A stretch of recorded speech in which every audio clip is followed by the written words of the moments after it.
Oi, pessoal. Se a gente parar para pensar em progresso, o que vem na cabeça? Provavelmente a gente imagina a passagem de reis autoritários para presidentes eleitos, certo? Mas e se essa história toda estiver errada? Pois é, hoje a gente vai fundo numa obra super provocadora, Democracia, o Deus que Falhou, de Hans Hermann Hoppe. Um livro que, olha, vira essa ideia de ponta cabeça. E o Hoppe ele já começa, assim, sem meias palavras. Para ele, essa ideia de que a história foi uma caminhada vitoriosa da monarquia para a democracia, isso não é só um errinho acadêmico, não. Como a gente vê aqui na situação, ele chama isso de tolice mortal. É uma acusação bem pesada, né? E já dá o tom do que vem pela frente. E aqui está a tese central, o ponto que deixa muita gente de cabelo em pé. Hoppe defende que trocar reis por políticos eleitos não foi um avanço. Pelo contrário, foi o começo de um processo de descivilização. Uma afirmação assim bem ousada, né? Vamos entender como é que ele defende essa ideia. Bom, para a gente entender essa tese radical, vamos seguir o roteiro do livro, tá? Primeiro, por que a democracia é um Deus que falhou? Depois a gente compara o rei com o político, o tal do zelador temporário. Em seguida, a gente olha para as consequências disso, a máquina de descivilização. Aí vemos os pilares da ordem natural e, por fim, a alternativa que ele propõe, a secessão. Ok, então, por onde esse declínio todo começa? Para o Hoppe, o marco é o fim da Primeira Guerra Mundial. Sabe aquela história que a gente aprende na escola, que celebra esse momento como a grande vitória da democracia? Pois é, ele olha exatamente para o mesmo evento e vê o contrário. Ele vê o início de uma era de Estado gigante, de guerras totais e de um baita declínio social. Agora a gente chega no coração do argumento do Hoppe. Para sacar a crítica dele à democracia, a gente precisa primeiro entender como ele enxerga a lógica do poder nos diferentes sistemas. E tudo começa com a definição dele do que é o Estado. E olha, essa definição é chave para tudo. Segundo Hoppe, o Estado, qualquer Estado, é por natureza uma organização que tem o monopólio da força e dos impostos num território. Não importa se é um rei ou um presidente, quem está no poder tem a palavra final e pode tirar recursos da população. Então, a questão para ele não é se vai ter exploração, mas sim como essa exploração vai acontecer. E é aqui que entra a grande analogia do livro.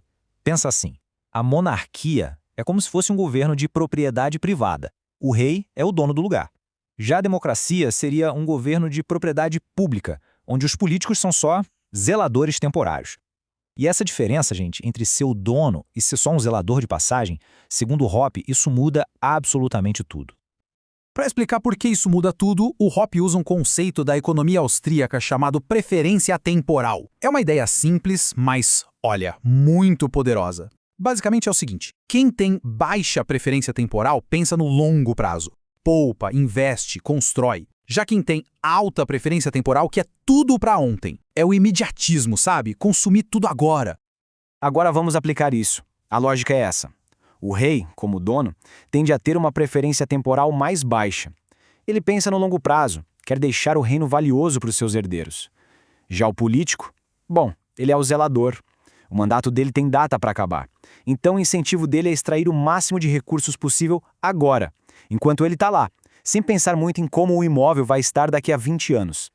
E essa diferença de mentalidade se reflete direto nos impostos. Um rei, mesmo sendo um monopolista, tem um motivo para ser mais moderado. Afinal, para que ele vai matar a galinha dos ovos de ouro com impostos absurdos? Isso destruiria o valor do patrimônio dele no futuro. Já o político, que é o zelador temporário, tem todo o incentivo para aumentar os impostos o máximo que der durante o mandato. Para quê? Para bancar promessas e tentar se reeleger, claro.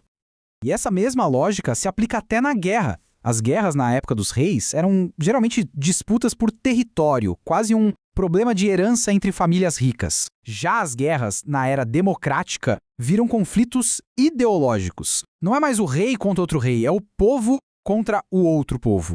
E com isso, a linha que separava soldado de civil simplesmente some. A nação inteira é mobilizada e a destruição vira total. Tá, então a gente tem incentivos de curto prazo que levam a mais impostos, mais dívida e guerras mais brutais. E aí, quais as consequências disso para a sociedade? É aqui que o Hoppe apresenta o seu conceito mais pesado, a democracia como uma máquina de descivilização. A ideia é que uma coisa leva à outra, tipo um efeito dominó. A visão de curto prazo do governo contamina a sociedade inteira. Para bancar as promessas de hoje, o Estado aumenta imposto, faz dívida e imprime dinheiro. Com mais Estado e menos respeito pela propriedade, o pessoal poupa menos.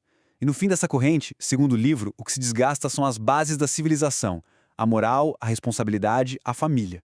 E isso não é só teoria, não. Os números que o Hoppe traz no livro são impressionantes. Pensa só. Antes de 1914, na era das monarquias, os gastos do Estado ficavam ali entre 5% a 10% do PIB. Aí, depois que a democracia se consolidou, lá pela década de 70, esse número já batia nos 50% em vários países. É um salto absurdo. E não é só o gasto que aumenta, o tamanho da máquina estatal explode junto. No fim do século XIX, o emprego no governo era coisa de uns 3% da força de trabalho.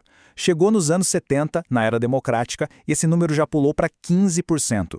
Ou seja, a proporção de gente vivendo do dinheiro de impostos foi multiplicada por 5. É muita coisa. Mas a análise do Hoppe não para na economia.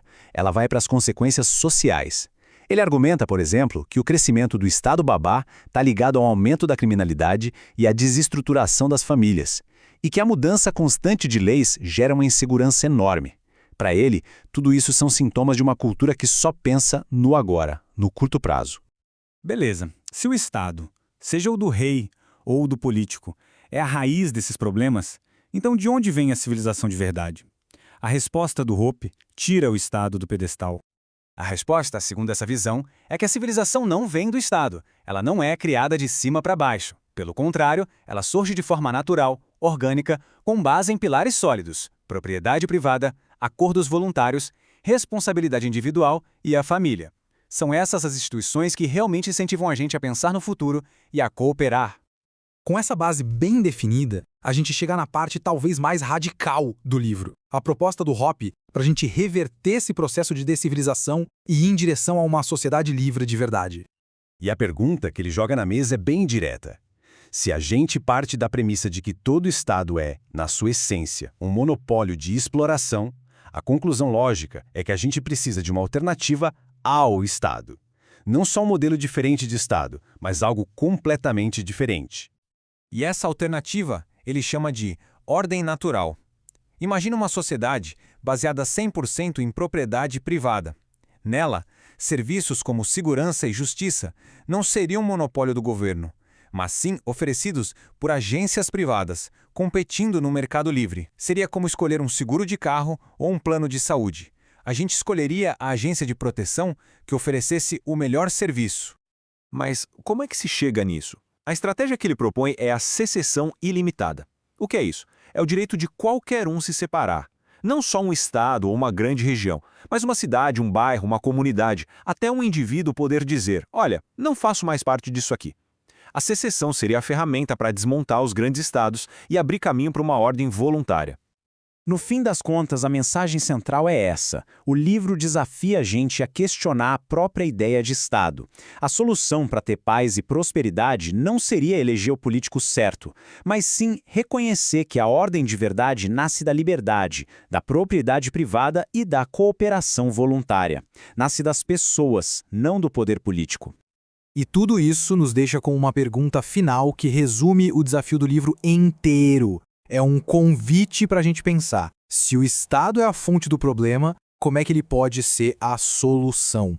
Concordando ou não com Hoppe, é uma obra que nos obriga a questionar aquilo que a gente sempre aceitou como verdade. Valeu por acompanhar essa análise com a gente